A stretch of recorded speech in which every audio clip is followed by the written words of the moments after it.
is just a side route. You have to take a different route to make it a yes.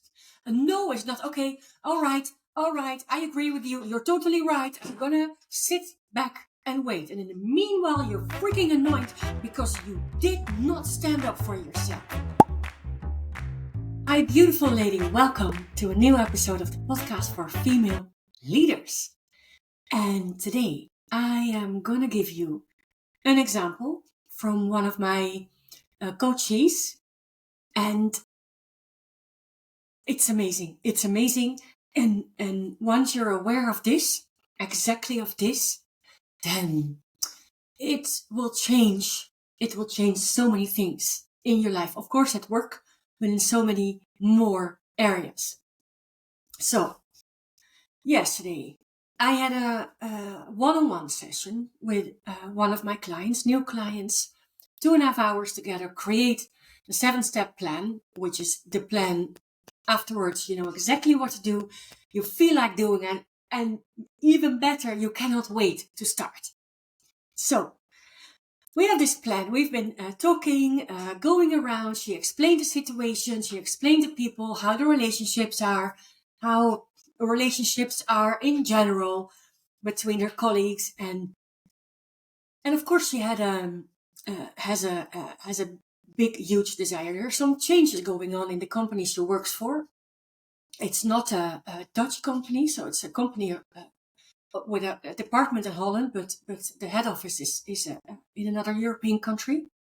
So it's not her main location. So literally, of course, you're less visible, but doesn't mean that people barely or rarely see you. At least that's my opinion. And what's happening? There are some changes going on. There's one of the management team members.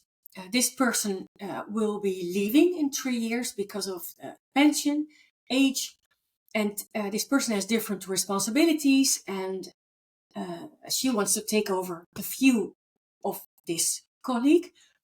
She sees herself, the way she positions herself in this new picture, is in the area of sustainability, and external and internal. And not everybody agrees on that yet. They don't share her vision yet, but hey, that's why she joined the program.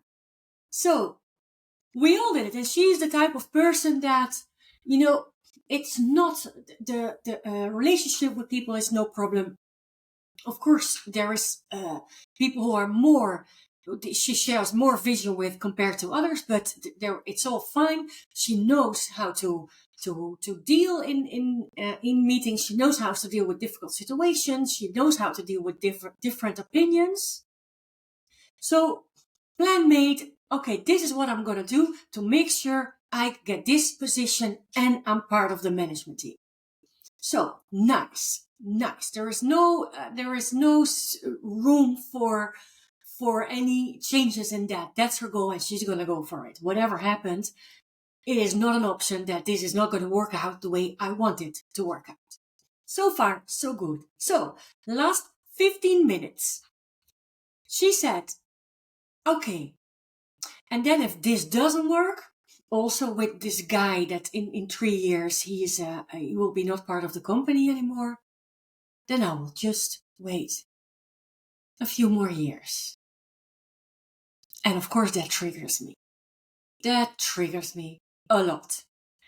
And it triggers me so much that I make it trigger within her as well.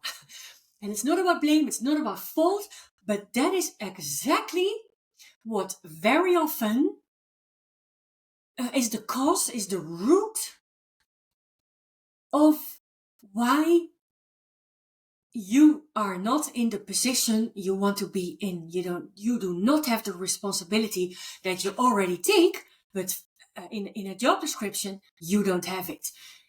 That is the reason, that is the main reason why a lot of times you don't get paid for the responsibility you take. And this is why. It's because it is about you. It's about yourself.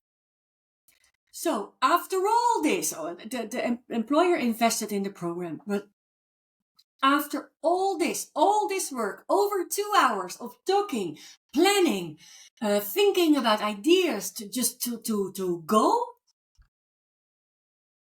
there's one split second. And if this doesn't work out in this month that we're in, I'll just wait a few more years. And that's where it goes wrong. That's where it goes totally wrong. And that is a perfect explanation for the current situation she's in right now. And again, it's not about blame, it's not about fault. If you recognize yourself in this, it's don't blame anybody. Don't blame yourself, don't blame the situation, don't blame anybody around you. It is what it is. You know now, so you can take action. So, I said, if this in your first meeting that you're gonna do, it is already an ongoing process. So meetings were already done. If this, after your first meeting, the way we prepared it right now, doesn't give you a yes to all the things you want, okay, that's fine. We know at the end of the meeting, you say, okay, I'll think about it again, and I will be back at you within a certain time. Week, 2 weeks, whatever. Or whatever you agreed. But this no from somebody, you need to turn it into a yes. As long as you get a no from somebody and you want a yes, just continue the progress. Just continue the progress. The process.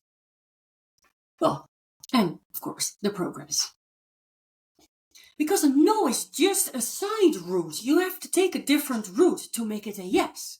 A no is not, okay, all right, I agree with you. You're totally right. I'm gonna sit back and wait. And in the meanwhile, you're freaking annoyed because you did not stand up for yourself. And that's exactly what the energy is that needs to come out to make sure this will be a yes. So, I've learned this from Alex Hormozy. He's one of the few people I listen podcasts, I read his books. One of the few people. I only have a few people. I take a lot of information, and then if according to me it's finished, which I don't think it's ever finished, but then I jump to somebody else. Alex Hormozy says the only reason why salespeople in general make a lot of money is because they know how to deal with no. They know how to deal with no. They don't see no, maybe they do at the beginning, but at a certain point they learned no is not a rejection towards me. A no from somebody else, yes, can be a no, but more often is a no for now. So there is more work to do to turn this no into a yes, to motivate the person on the other side of the table to say yes. That's it. That's it. I've been a saleswoman for 13 years. And no, I really do not like to hear no. But hey, shit happens. I guess there is some more work to do, and I will continue to make it a yes. Of course, you can also decide to take the no for what it is and move on to something either faster route or whatever. So it's not about it always has to be a yes. But in this case, in this example, with this customer, with this coachee, she spent all this time and effort and all these ideas and all this preparation to simply accept the no if the no would come. And that I don't accept. So, what if it's a coincidence or not? But she has 2 salespeople around her. Ooh, she's not a salesperson herself. She has a different responsibility. She has 2 salespeople around her who, of course, I don't need to know them to understand that they don't accept no, because otherwise, how can you be a salesperson? Because nobody says, barely anybody says yes from the first moment. You have to put effort in it. And So I asked her, how open are you to these colleagues? Do you know your plans? Do you know your ambition? And it was all yes. So I said, share your ambition with them the way we spoke about it now, and let them help you. Ask them for help. How to deal with the no, because they are closer to in closer relationship to the colleagues. So I just do with the information I get from only one person. They have a wider view. So, and that's one thing. And we prepared her reaction in the meeting. If the first answer, if the after the meeting the conclusion from the other person is no or yes, but, and the buts are not good enough for you, then you don't let this meeting be the end. No. So you either ask, what do you need to make it a yes? What's missing towards the yes? That's a very straightforward question. I'm Dutch. I can ask those questions and blame myself for being Dutch. And in Holland, we're kind of used to it. If that is not your way, it's never my way, it's always your way. Make sure that this meeting is not the end. That's not the end. It's not a big stop sign. It's just a pause. It's just a pause. We're not there yet.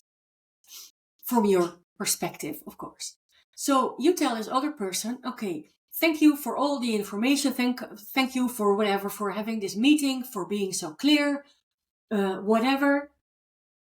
I either go back to the drawing table or however you want to explain it, but leave the end open. So what you can also do is plan already your next appointment. Okay, this is it for now. Thank you. Time's up. Let's meet again in a week or in 2 weeks or whenever. Don't end it. And meanwhile, you have time to prepare your how you're going to turn the no or the yes but into a full yes or less buts or whatever works for you. And then you continue. And then at a certain point, it is a yes or a yes but the buts are doable. You will work on that later once you are in that position. So what I'm trying to say here, and this is really the most important thing, and this is why I work for women, and of course I would never refuse a man or a guy or whatever, never. But it's for women, it's our nearly natural behavior to give others space and to don't take our own. And in this case, if you want something, if you have such a strong desire, you even jumped in a program, a freaking scary program where it's all about yourself and you cannot blame anybody anymore. Make the choice for yourself. What do you want for yourself? What's your ambition? What's your goal? What's your mission? Whatever it is, find yourself important enough to go for it. Really. Thank you for listening. I hope this was helpful. And please follow, subscribe, leave a comment. I love comments. I always respond to comments because I'm grateful you took the time to write one, to leave one for me, whatever your comment is.